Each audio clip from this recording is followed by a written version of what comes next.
Buenas tardes y continuamos aquí en su programa Latidos del Campo, nuevamente con nuestro buen amigo el doctor Rubén de León. Ya vimos y él nos platicó el envejecimiento natural del sistema nervioso de las personas y ahora en esta parte nos va a platicar algunos de los deterioros que se van teniendo ya más específicamente, que los pudiéramos asociar con alguna demencia senil o algún otro padecimiento. Pero era bien importante esa primera parte para poder entender ahora más plenamente esos procesos del deterioro y el desgaste normal que va teniendo nuestro sistema nervioso. Claro que sí. Ya la otra charla habíamos platicado sobre el envejecimiento en general, de las formas de las células, de las neuronas, de las vías nerviosas y cómo se van disminuyendo en cuanto a sus mismas funciones.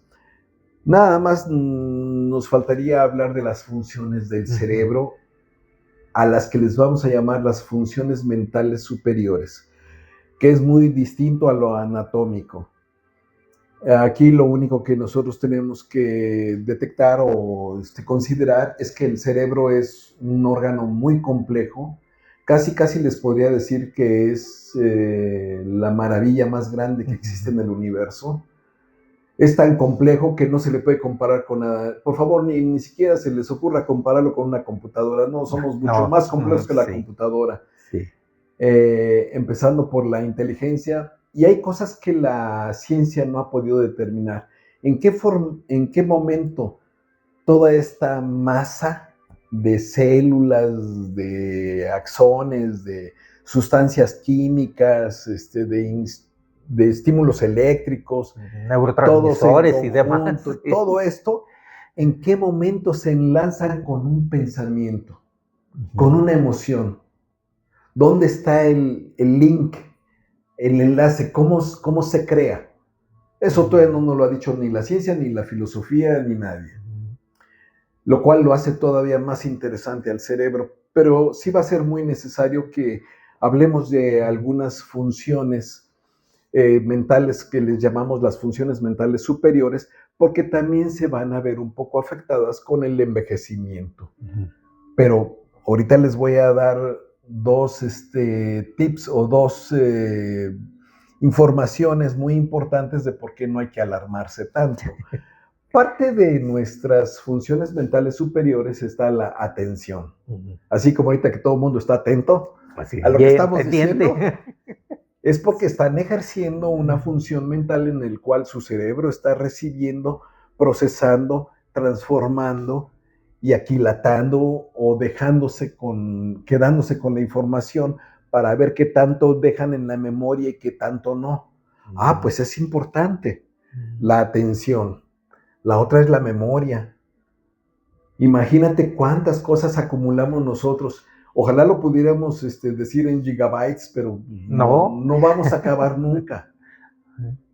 Y eso que todavía hay quien dice que nada más en ciencia hay divulgadores científicos que dicen que nada más utilizamos el 10% de nuestro cerebro. Sí. Imagínate si utilizáramos más, a lo mejor ni siquiera es factible con la biología. No lo sé.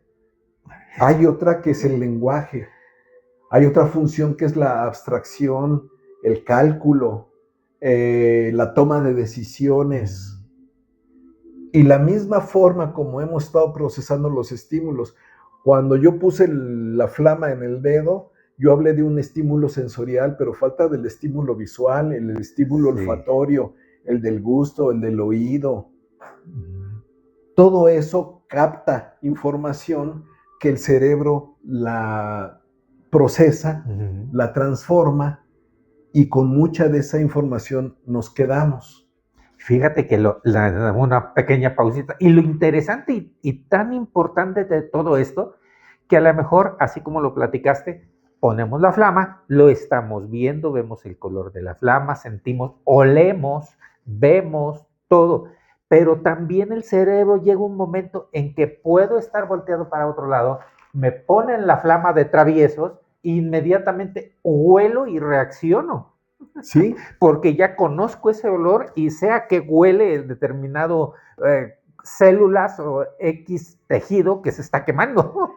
Y eso es debido a toda la información Sí. previa que tienes en el cerebro, pero de años. Sí. Entonces, una ventaja que tenemos como adultos mayores es que tenemos años de estar guardando esas experiencias. Y esas experiencias tienen un valor. Y ese valor se traduce muchas veces en inteligencia, en pensamiento, en emoción. Entonces, no es tan fácil desechar todo eso que tenemos nosotros ya también guardados y almacenados. Sí. Hay cosas que no nos queremos acordar, pero ahí tendríamos que hablar de la memoria, porque la memoria la podemos dividir de acuerdo al autor en 3 partes, en 5 partes, no importa cómo la niveles.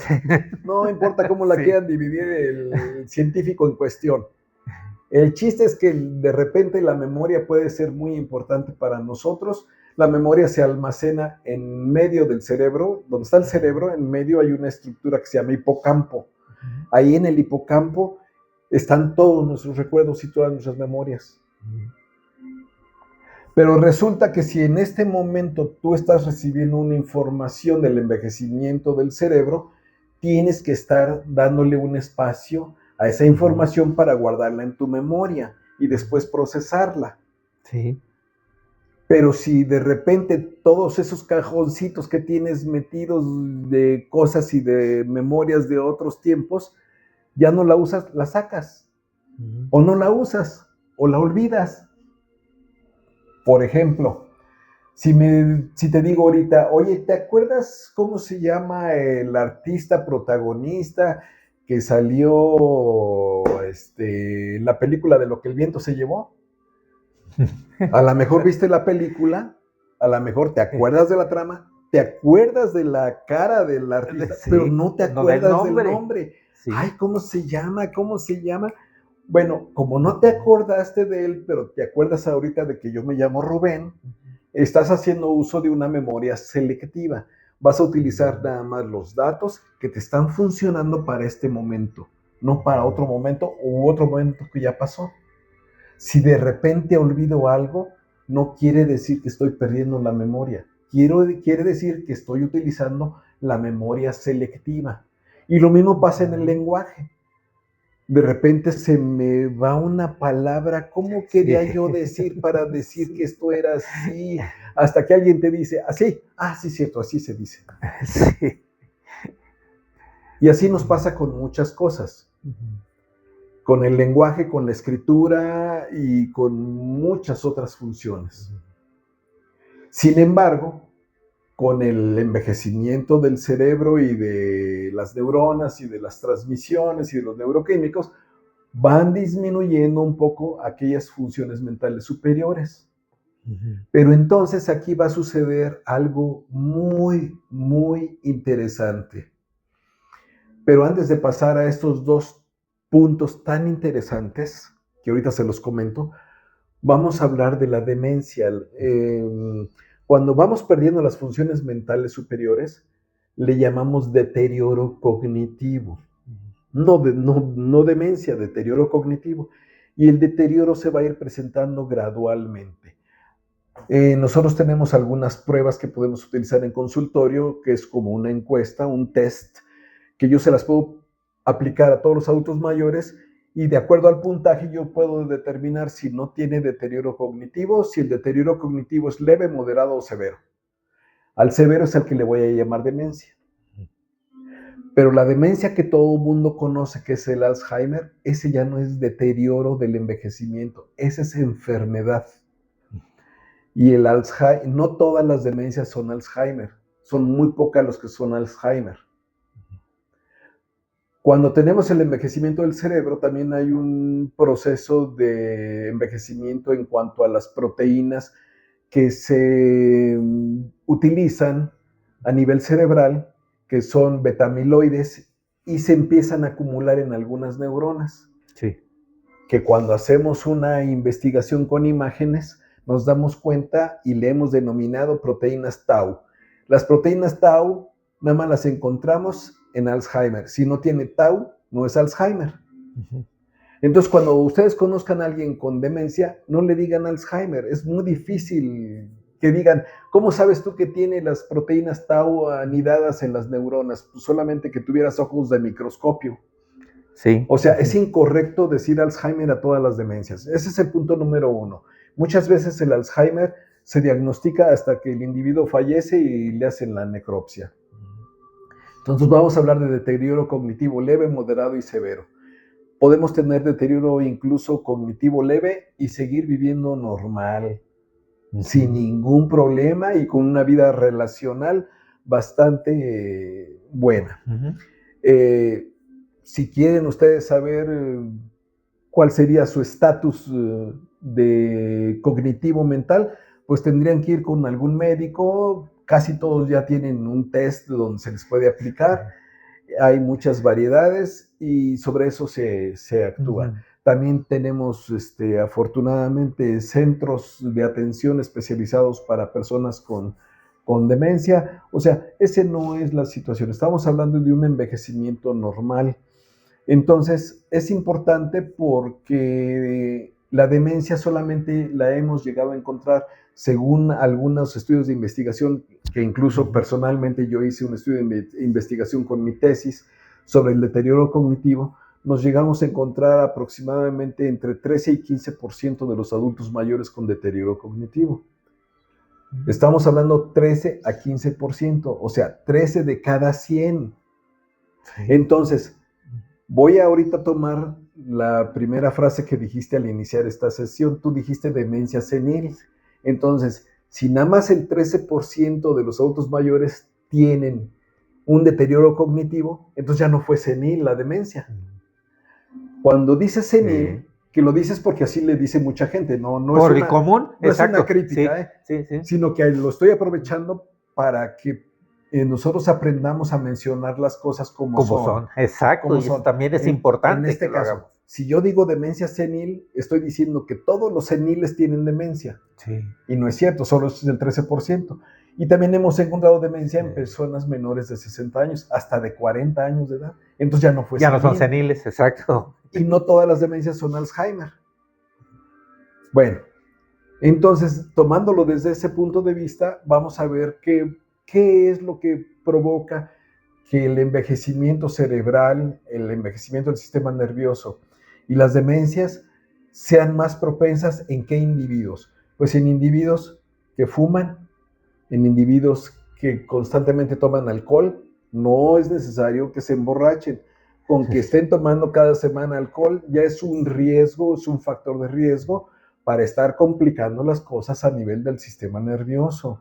Si además de todo tienes enfermedades crónicas como la presión alta, como la diabetes, entonces son factores que también van contribuyendo a que metabólicamente el envejecimiento del cerebro y del sistema nervioso se sienta un poquito más afectado.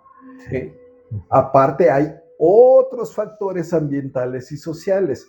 Si tú tienes escolaridad baja, estás más propenso al deterioro cognitivo de mayor severidad. Si tú viviste más con el estrés, por ejemplo, que toda la vida trabajaste 40 años, pero con un estrés a todo lo que das, pues también es un factor de riesgo. Si estuviste comiendo mal, si fuiste sedentario, caray, pues entonces ya dije todo. O sea, todo influye para saber en qué momento tú puedes detener deterioro cognitivo. O sea, no estén sentados en su casita esperando a que un test nos diga. No, creo que hay que empezar a actuar ahorita. Sí. ¿Cuál es por ejemplo, vamos a hablar de dieta y ejercicio rápidamente, porque esto funciona para todo el organismo, no nada más para el sistema nervioso y el deterioro cognitivo. El alimento tiene que ser lo más saludable posible. Sí. Podríamos decir que sería parecido a la dieta mediterránea. Si no saben cuál es, los invito a que lo busquen en internet. Si eres hipertenso, está la dieta DASH. Si eres diabético, pues está la dieta que está baja en calorías.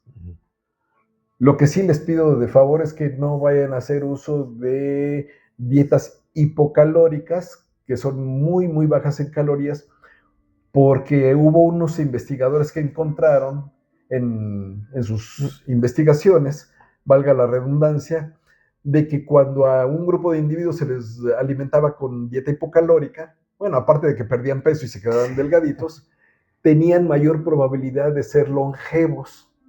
Y esto se demostró en muchas otras poblaciones.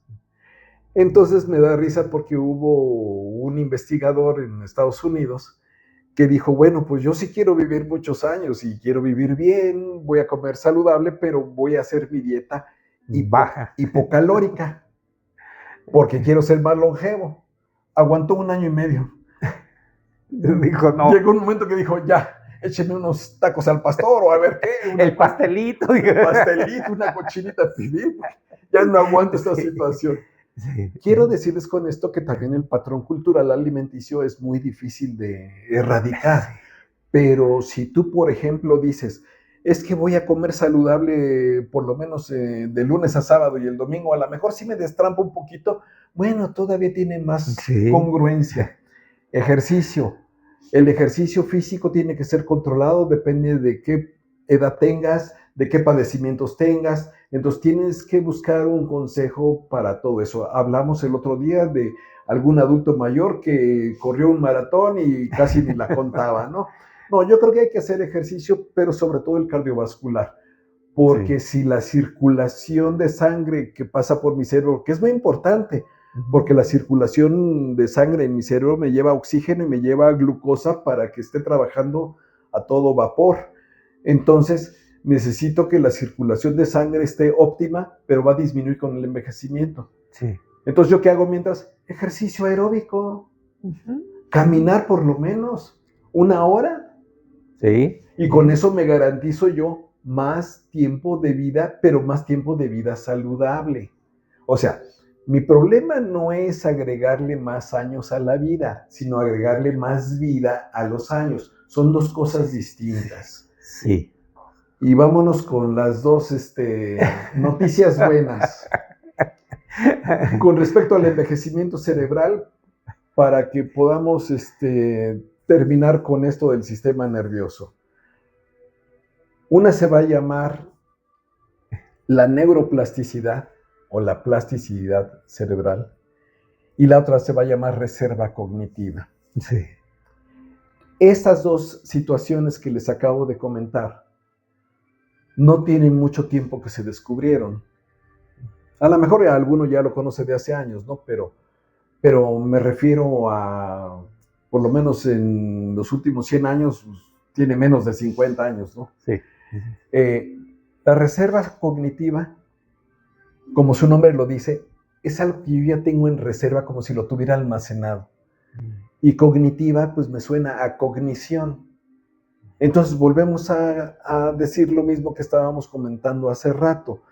Ya tenemos nosotros en nuestro cerebro unos conocimientos a los cuales a lo mejor le voy a llamar cognición semántica.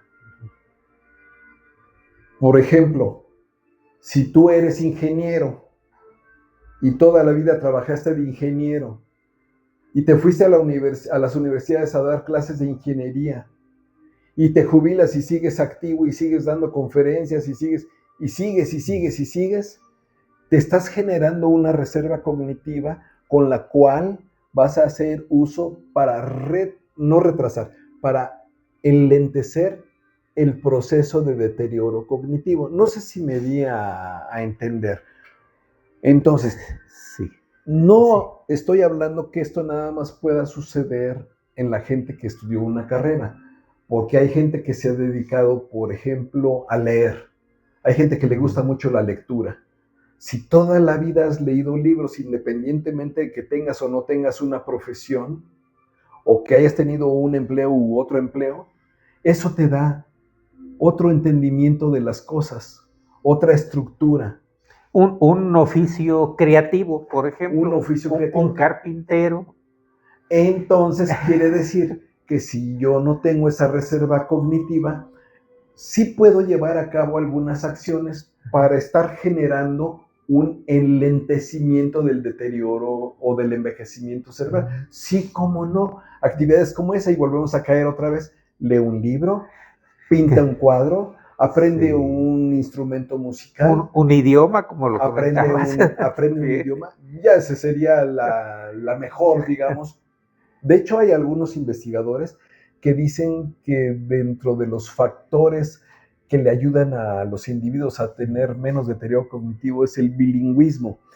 O sea, pero es gente que ha tenido la oportunidad de hablar 2 idiomas, pero desde niño. Por ejemplo, hay muchas escuelas que desde la primaria te enseñan inglés, y si tú eres un individuo que creciste con el inglés, lo más probable es que tu deterioro cognitivo sea muy lento.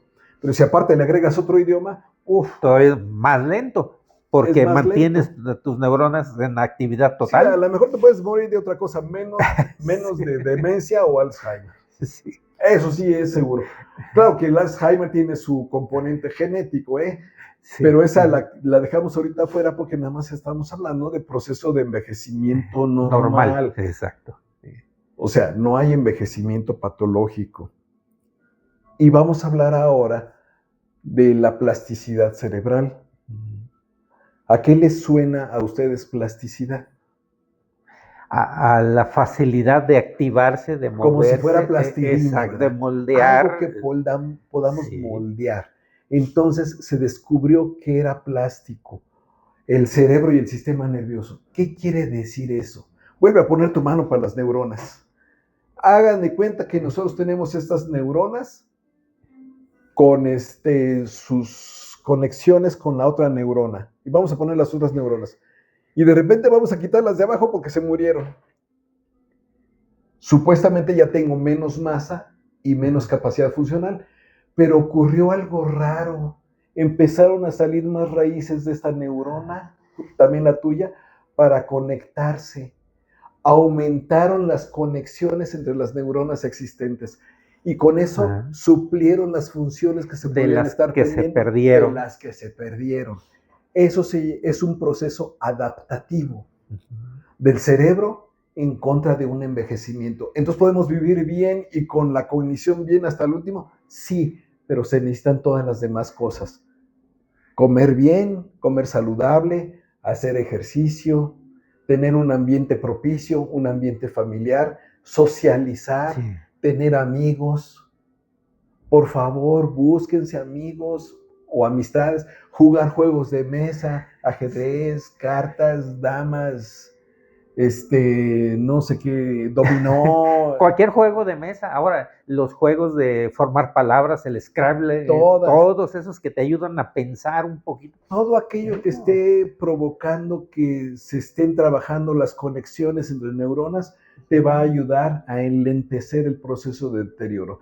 Y llega el momento en que podemos llegar a tener conocidos que tienen 97, 98, 99 y hasta 100 años y todavía están lúcidos y todavía te entienden y todavía recuerdan y todavía...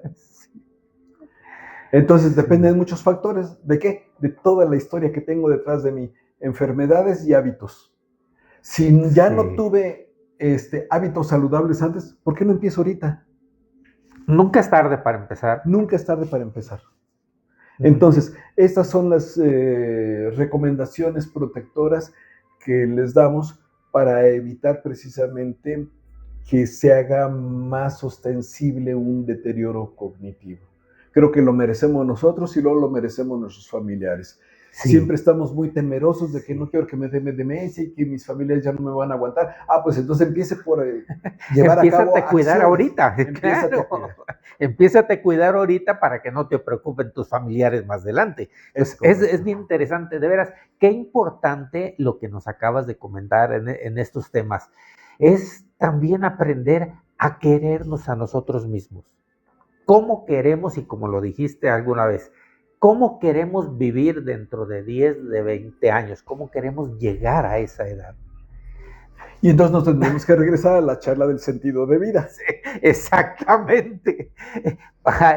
Tenemos que también que encontrarle ese sentido a la vida y el gusto. O a lo mejor le encontramos sentido, pero no sabemos cómo, y entonces tendríamos que entrar a otro tema que le vamos a llamar proyecto de vida en el adulto mayor.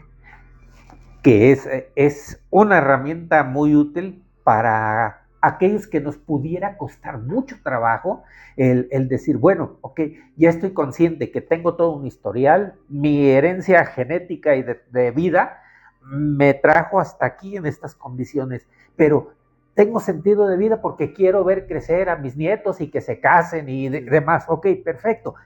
¿Y cómo le hago? Vamos a generar un proyecto de envejecimiento, un proyecto de vida para nuestra edad avanzada.